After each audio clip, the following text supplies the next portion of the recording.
Today I will look at a gyro from HobbyKing, the HK401b gyro. It's a very simple gyro and a very cheap gyro.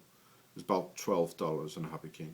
Most people will use this on their helicopters to hold the tail. Some other uses might be a stabilization system on a plane or something like that. But I will focus on the use on a helicopter. The layout is very simple. You have two dials here. A delay dial, which you use when it's an analog servo, and a limit dial, which you use to limit the throw of the servo so it doesn't bind. I'll go back to that in another video where I'll look at how to put up a tail perfectly. And then you have two switches, one to switch between a digital and an analog servo, and one to switch between normal and reverse compensation mode, depending on how you mount it. If you mount it like this, or you mount it like that on the helicopter. So in theory, very good, very cheap little gyro. The problem is, it does not work. It is too sensitive. Either the tail is shaking very, very badly, or the tail is very loose. I've played around with it a lot, and I'm not able to get it anywhere near stable enough to actually use it for flying. And I do know there's some fixes around on the net, like a hot glue fix. Tried that also. Did not help. It did help a little, but it did not help enough. And again, somebody might say, you know, you got a bad one. It does happen. And just to clarify that I didn't, I have more, and I have a lot more, and it's the same thing. I have one that I bought way back. It actually, for some reason, works better, so I think they changed something inside the gyro. I read somewhere they changed some of the stuff inside to plastic. Haven't looked that much into it. From my point of view, very, very bad gyro.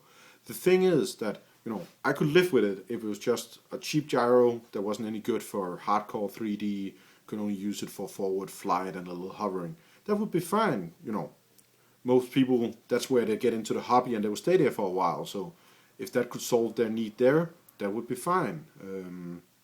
But even for hovering, the drift of the tail is just so bad that I think most people will actually drop out of the hobby if they tried this and have nobody to help them. They will see it like, this is way too complicated.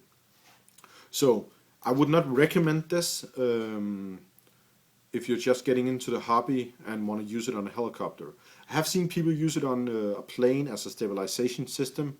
I will try that on my Bixler later. And people do seem to have some luck with it. So, you know, I'm not ruling all these out yet. But on a helicopter, no. And it's not because, you know, I'm going to say that you need the best of the best gyro that's out there, you know. There's something like this gyro, the CSM 720, excellent gyro. It's more expensive though, but you know, I'm not saying that you need this to actually fly a helicopter. I bought a few of these, the GA510, also from HobbyKing. It seems to work a little better. I haven't tested it so much out yet, but it's also more expensive, but I'll get back to that in a later video. But for now, I would say, unless you really know what you're doing, do not buy this.